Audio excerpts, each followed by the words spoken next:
silencio, un aroma, cuando habla sobre trauma, depresión.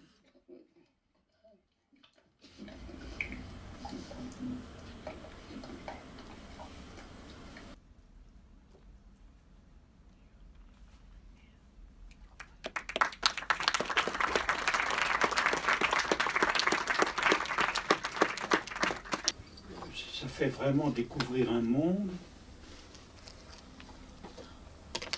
sur lequel il y a peu de fenêtres. C'est aussi un film, là c'est un trait plus répandu dans tes films, c'est un film superbe, où l'incarnation, disons, du problème conceptuel que tu poses, c'est la phrase de la fin, élargir notre conception des langues humaines, s'incarne absolument formidablement dès le début. Dès le début, avec en effet Emmanuel Laborit et cette plongée tout de suite au milieu des choses, on arrive tout de suite in medium res dans ce qu'est le fait de signer. Et cette traduction qui, pour beaucoup, est surprenante. Cette façon dont le bleu se dit de façon si différente à travers la planète est évidemment une entrée en matière absolument formidable qui me faisait penser au livre que cet historien Pastoureau écrit sur le bleu, sur les couleurs, spécialiste sur le bleu, le rouge, des livres absolument formidables. On découvrait un monde du bleu par l'écrit, bien sûr, par ces résonances-là. Avec ces signes-là, on est plongé on imagine, on devine comment, enfin on essaye de deviner comment entre les Japonais, les Chinois, leur expérience du bleu, ce qu'on sait, ce que ça a dans leurs différentes cultures, et ce qui fait que par contre d'autres cultures où le ciel est bleu beaucoup plus souvent certainement qu'au Japon. Évidemment, on voit que c'est plus enfin c'est un état, ça a l'air d'une description plus simple, etc., etc. On voit cette façon d'habiter le ciel. Alors, ou l'eau, ou la mer. Ou la mer, l'eau. Ou la mer, l'eau. Oui, c'est vrai. Dans le film. Spontanément, c'est vrai, moi j'ai eu l'idée du ciel. Ça vient, oui. Non, mais c'est... Et dans ton film, c'est-à-dire sur les cadrages, la mer occupe évidemment un rôle tout à fait décisif au long du film. Emmanuel est habillé en bleu. Emmanuel est habillé en bleu, en effet. Mais en fait, ça vient du ciel, parce que l'or... Micro. Pardon. Je dis juste parce que je fais un petit film dont je parle, et le petit film, il est... le mot qu'elle dit, c'est parler, signer, ciel, bleu, l'homme, femme, faire l'amour, qui est un peu la Genèse. Des signifiants fondamentaux. Qui est la Genèse, le livre de la Genèse pour moi, parce que c'est comme ça, ciel, parler, signer, puisqu'on ne sait pas si Dieu a créé le monde, dans quelle langue, peut-être la langue des signes. Au moins, j'ai remarqué que dans les Annonciations, il se parle en signes, l'ange et Marie. L'ange et Marie se parlent en signes et en écrit, puisque c'est tout le problème enfin, de la représentation de cette scène que tu as évidemment déployée dans le film. Notre film, mais ça c'était juste. Sur l'Annonciation. Ciel. Et ça, c'est en effet, c'est la façon dans le cadrage de la question sur la façon dont ton regard se porte là-dessus et nous amène à être plongé dedans est tout à fait important. Je disais, car il y a une chose, il y a vraiment un objet saisissant que tu nous fais découvrir et que je crois que c'est très unique. C'est Nourik nous fait découvrir une chose, c'est la voix des sourds. La plupart des films que j'ai vus sur la question, j'en ai pas vu énormément, il n'y a pas tellement de films sur cette question finalement, mais c'est le premier où on entend la voix des sourds comme ça, avec ce soin.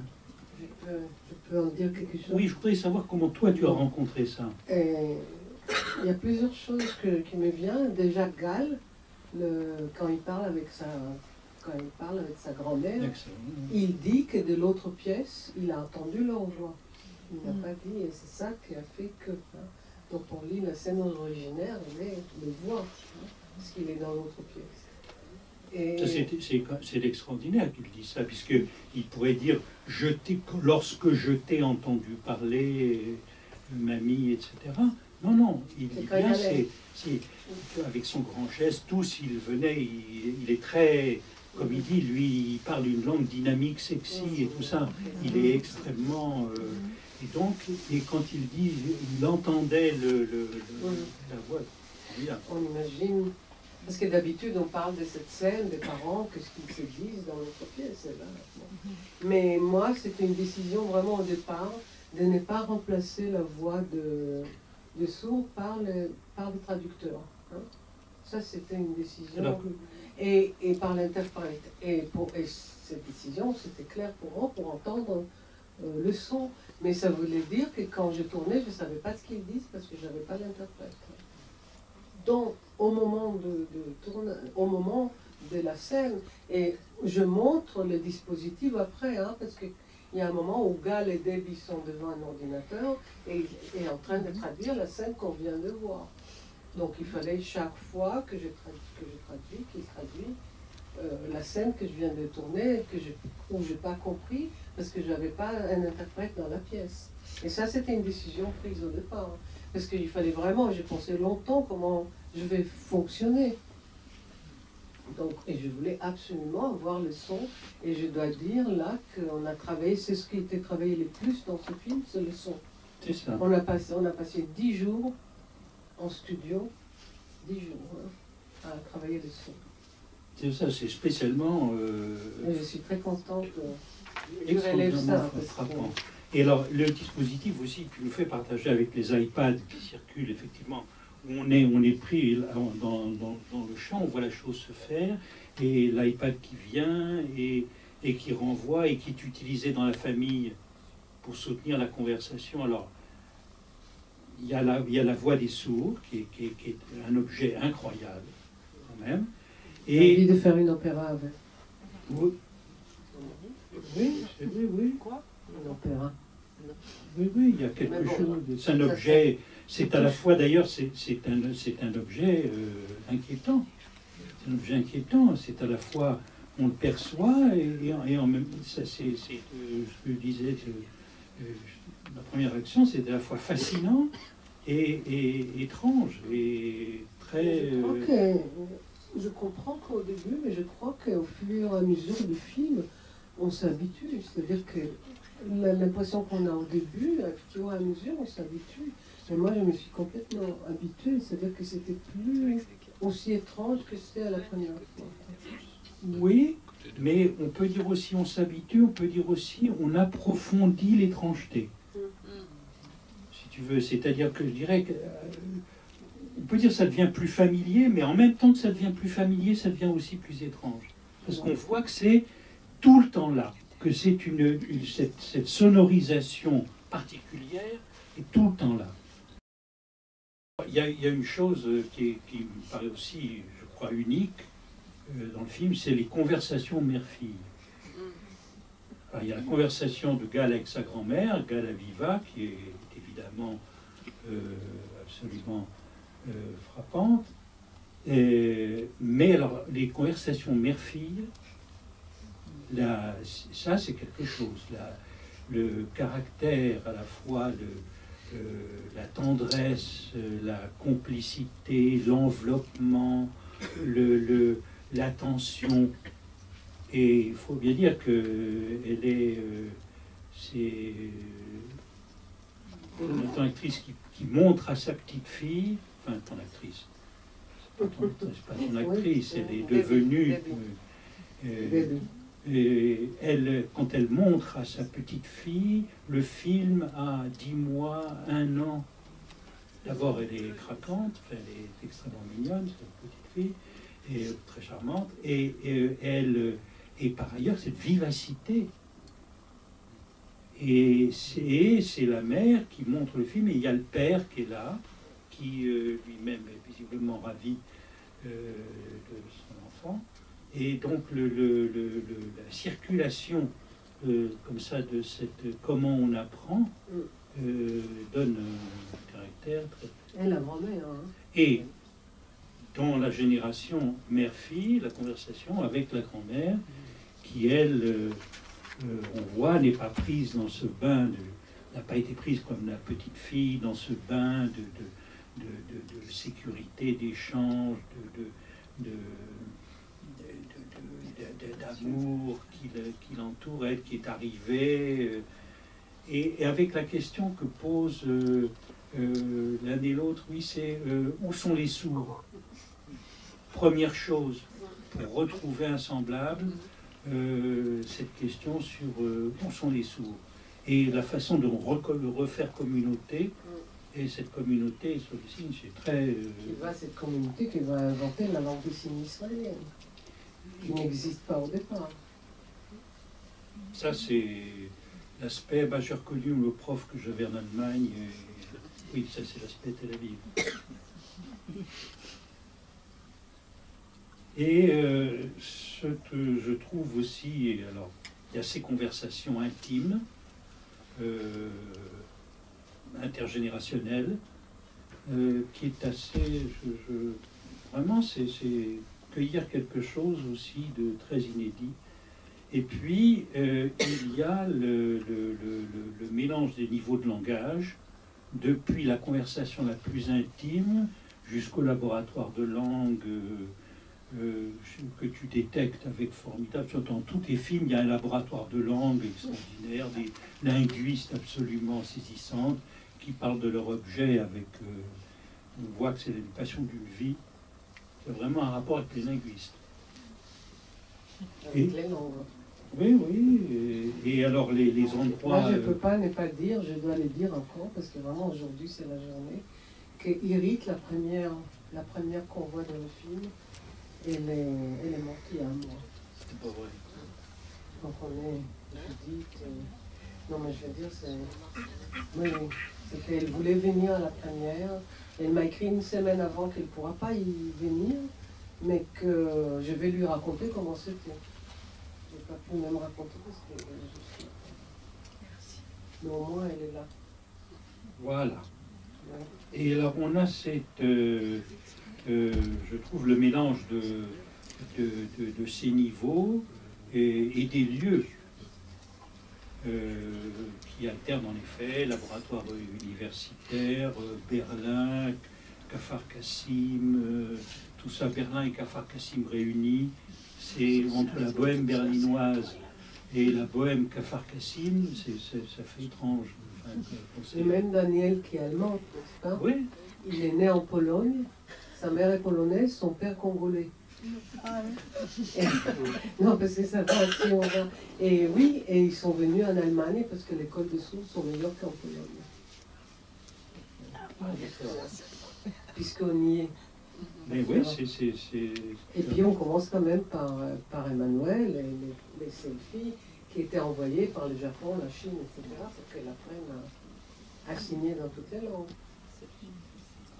Ces jeux, l'utilisation aussi formidable donc à la fois les iPads, des iPhones, etc., de voir comment le face-to-face combien l'utilisation Skype ou FaceTime des échanges, c'est absolument formidable.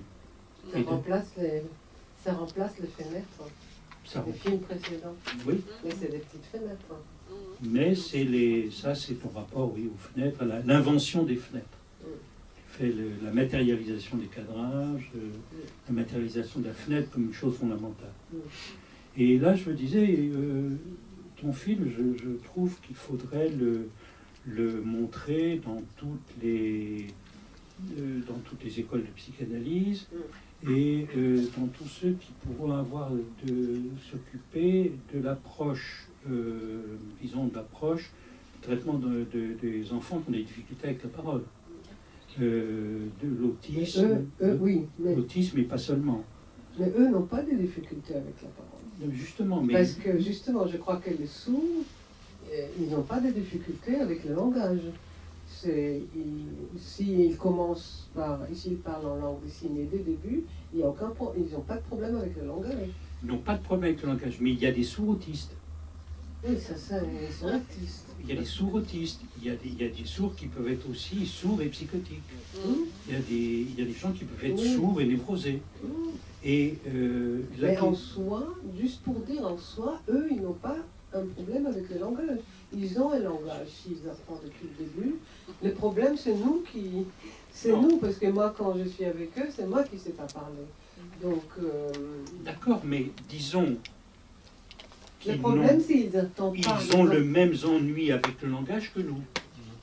C'est-à-dire nous avons tous des ennuis avec le langage, et ils ont leurs ennuis avec le langage.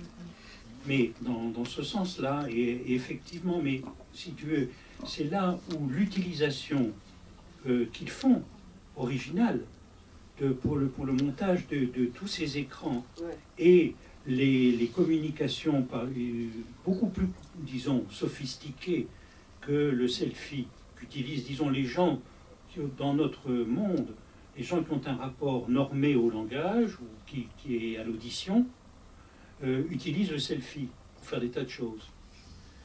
Ou bien ils photographient ce qu'ils mangent, comme on le voit dans les restaurants maintenant, ou ils photographient, enfin, ce qu'ils font, etc. C'est beaucoup plus sophistiqué ce qu'ils font dans le film. Et on voit que ça peut donner des tas d'idées, à des thérapeutes pour s'approcher, pour essayer d'entrer en rapport avec des sujets qui, eux, peuvent avoir des problèmes avec le langage d'un ordre un peu différent.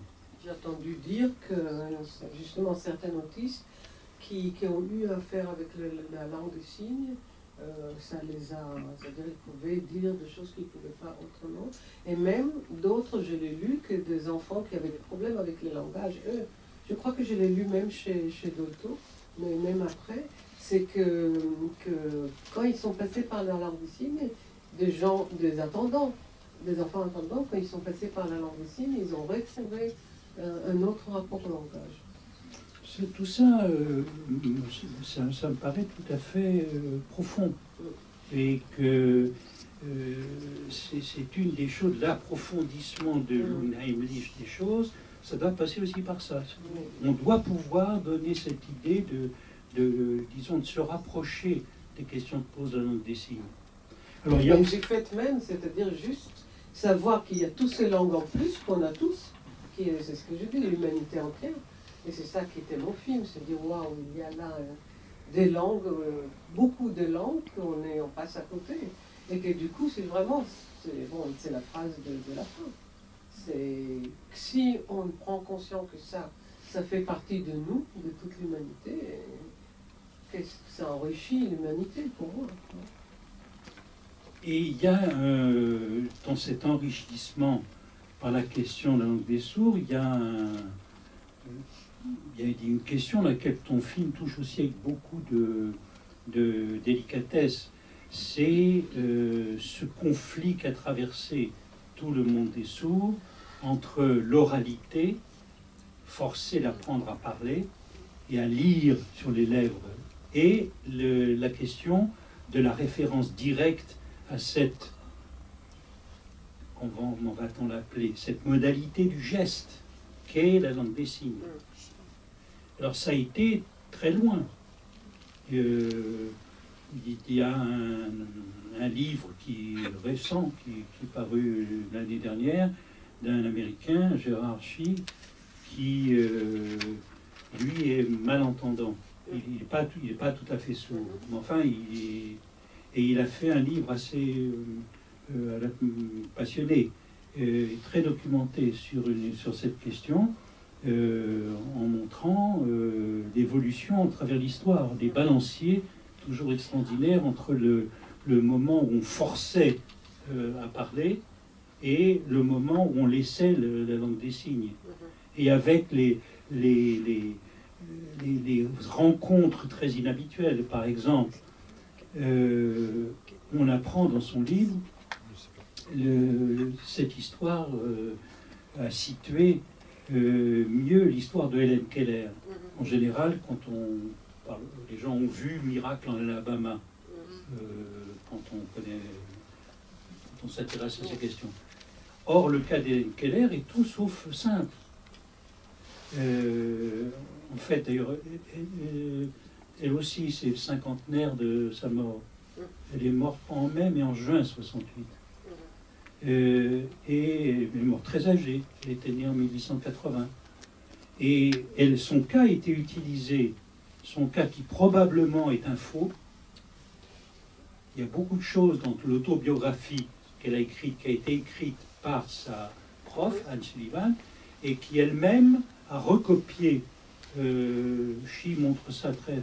C'est largement une construction qui permettait en fait à l'époque à l'inventeur et philanthrope Graham Bell, le type qui a fait le téléphone, Bell qui lui avait une mère sourde et une femme malentendante, et donc Bell absolument contre les langues des signes. Il a propulsé Helen Keller pour tuer dans l'œuf la langue des signes aux États-Unis, en voulant imposer ça au nom, parce qu'il était à la fois inventeur et eugéniste, comme beaucoup de gens dans l'époque. Donc il voulait empêcher que les sourds se reproduisent entre eux.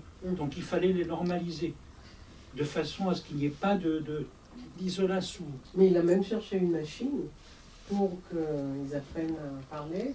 Et cette machine n'a pas fait qu'ils apprenaient plus à parler, mais ça a été l'invention du téléphone.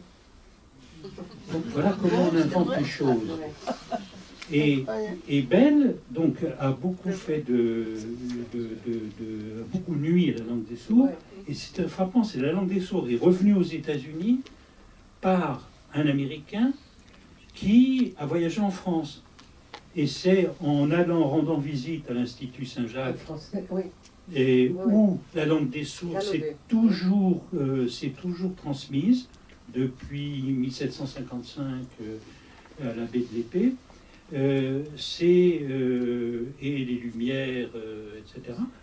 Et lui avait au contraire saisi l'importance du langage des sourds et l'avait gardé, en avait fait une langue un peu systématique, et les Américains ont récupéré la langue, le rapport à l'écrit, par le biais de la France. Mais la langue des signes américaine a beaucoup de ressemblances avec la langue des signes française à cause de ça. Par contre, la langue des signes américaine n'a aucun rapport avec la langue des signes britannique. C'est-à-dire que ça ne passe pas par la langue, ce n'est pas des traductions de langue parlée. Donc là, pour des raisons historiques, la France a exporté la langue des signes française. C'est un Américain qui a non, il est venu, il a cherché un Français qui est devenu le prof. Oui, qui est devenu un prof là-bas. Mais oui. Si tu veux, c'est... Voilà. Et la langue, ces deux langues se ressemblent. Hein.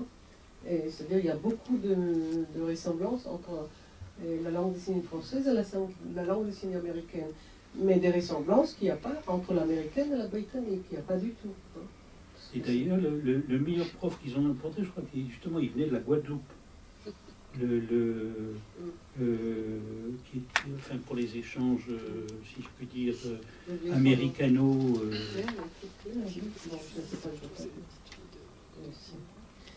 Bon. Et alors, il y a ça, c'est pour ça que ton actrice de Farkasim qui dit Oui, qui a été quand même, on l'empêchait de parler, mais qui disait dans la cour de récréation on pouvait le faire. Ça donne, elle dit aussi bien, il y a des côtés positifs et négatifs. Ça, c'est la version soft. Dans le livre de Chi, on apprend que, par exemple, au Moyen-Âge, on avait, pour ouvrir la parole des sourds, on leur mettait des charbons brûlants dans la bouche pour débloquer, pour que ça parle. Et c'était fondamental parce que, étant donné, c'était la lecture étant donné que le Christ, que Jean au début était le Verbe, il fallait que tout le monde voyait le Verbe. Et donc on y allait, donc il y a eu des tortures, etc. C'est pas une histoire, ce n'est pas une histoire. Il y avait le congrès, le fameux congrès de Milan, 1880, où la langue des signes était interdite dans les écoles. Après, dans toute l'Europe, elle était interdite à partir de ce congrès à Milan. Et ça a été vraiment l'œuvre de Bell, de pousser à l'interdiction. Mais il y avait tout un courant, en effet, mais disons, lui, il fournissait le truc.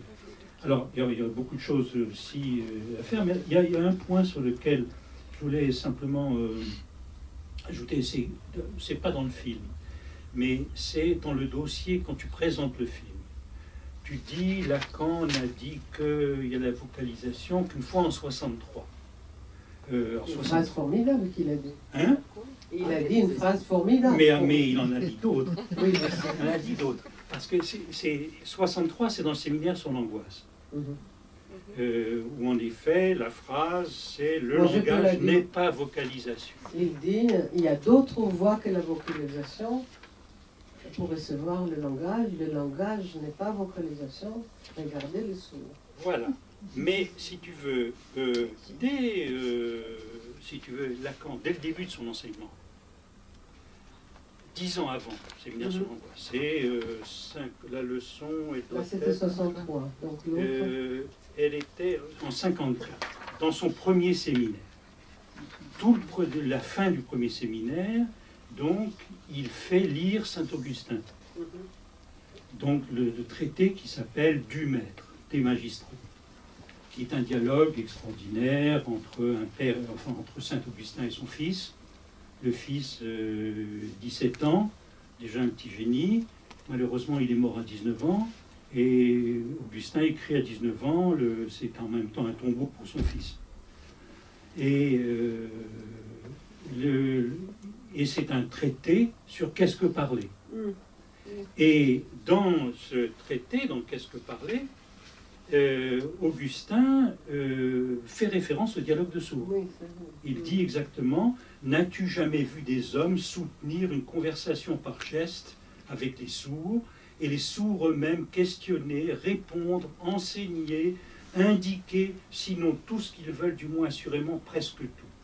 En ce sens-là, ce ne sont pas seulement les choses visibles qui sont désignées dans les mots, mais aussi les sons, les saveurs, toutes les choses de ce genre. Les acteurs aussi font souvent exister au théâtre des histoires tout entières qu'ils racontent sans mots et en dansant. Donc, si tu veux, d'abord, c'est formidable que Augustin, pour lui, la langue des sourds, c'était important pour parler. Donc, on voit que le combat dans l'histoire, c'est le commencement. Et Lacan, lui, se sert de ça pour dire, justement, il a commencé en disant, vous voyez bien là, avec les sourds, qu'il y a des catégories de signes qui ne passent pas par la parole. Et il oppose le geste, et il dit le geste et le signe. Comme ça, tu l'as, là, ce que Lacan dit? Oui, oui. Il n'y aura plus de débat après, hein? Très bien. Alors, donc, Lacan dit, si la voix au sens où nous... non, il dit, ce que Lacan lui rappelle, c'est la citation que Augustin fait, et sur le thème, ce ne sont pas seulement les choses visibles, etc. Et Lacan dit simplement, il y a en effet le geste et la lettre qui ne sont pas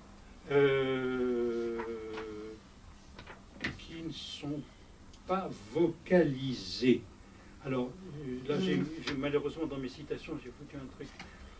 Un passage d'un séminaire plus tardif, mais je vais te reprendre ça.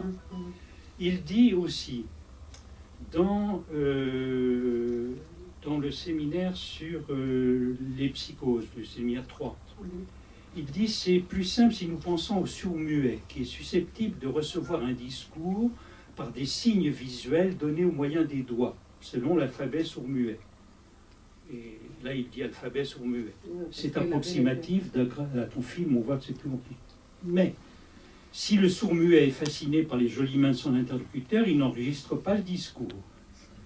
Mais est-ce qu'il enregistre, lorsqu'il fait attention au discours, la succession de ces signes, leur opposition sans laquelle il n'y a pas de succession? Peut-on dire qu'à proprement parler, il le voit? C'est-à-dire, de même que dans le séminaire précédent, il avait coupé le lien entre, disons, le sensorium de la voix et la question de l'échange des signes, et avec, en ayant le geste, l'écriture, et là, de même, il le coupe avec la vision. C'est-à-dire qu'il ne considère pas que, finalement, que ça se voit, ça se perçoit, si tu veux, c'est avec le corps tout entier, si l'on veut, que se déchiffre. C'est pour ça que c'est très intéressant, la mise en avant de tout le corps, la grammaire du corps, comme disait Wendy, ta linguiste. Et au fond, c'est pour la séparation d'avec un sensorium. Alors c'est très important pour l'histoire de la petite querelle avec Derrida. Quand Lacan précisément déconnecte avec le sensorium, il considérait que justement l'instance de la lettre, ce qu'il mettait en avant, était coupée et de la voix et de la parole et de la vision, pardon. Et c'est pour ça qu'il remet toute la dimension pour lui, c'est fondamental pour l'approche de l'hallucination.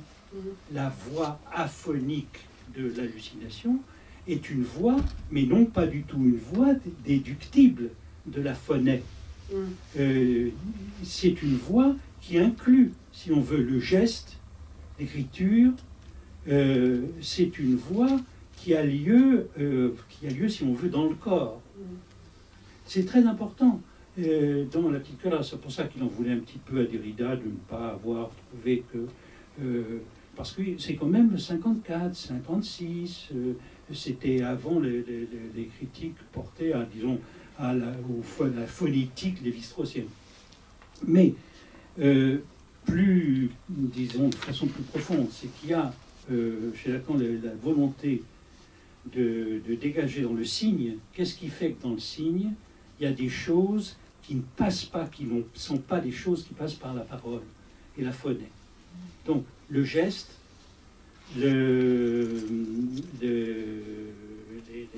la monstration, et l'écriture, et si tu veux, l'écriture même du nombre mathématique, en dernière instance. C'est pour ça que c'est crucial de réintroduire ces points de vue, et pour lui, disons, l'exemple du sourd et du sourd-muet. Ils ne veulent plus qu'on l'appelle muet. Ils sont sourds. Voilà, ils sont sourds. J'ai vu. Ils sont pas muets. Ils veulent pas qu'on les appelle sourds. Ils sont sourds, ils ne sont pas muets. Non, ils sont pas On n'entend rien.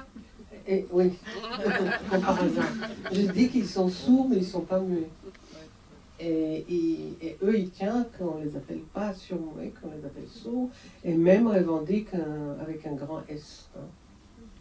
Avec un grand S. Eux les revendiquent. Bon. Oui, c'est important, le grand S et petit s. Non, mais pour les sourds, avec le langage des sourds, c'est grand S et Donc ils sont sourds. Voilà. Comme les juifs sont juifs, qui revendiquent un grand J. Voilà. Ils revendiquent, hein. Ça dépend qui et comment et quoi, mais là, c'est du même, hein. C'est-à-dire, on appartient à une certaine culture, etc. Eux, ils disent. Eux, les sourds, eux, les juifs. Et ils ont trouvé la façon de l'écrire, le grand S, avec le grand J. Bon. Formidable. Je propose qu'on s'arrête là. Merci.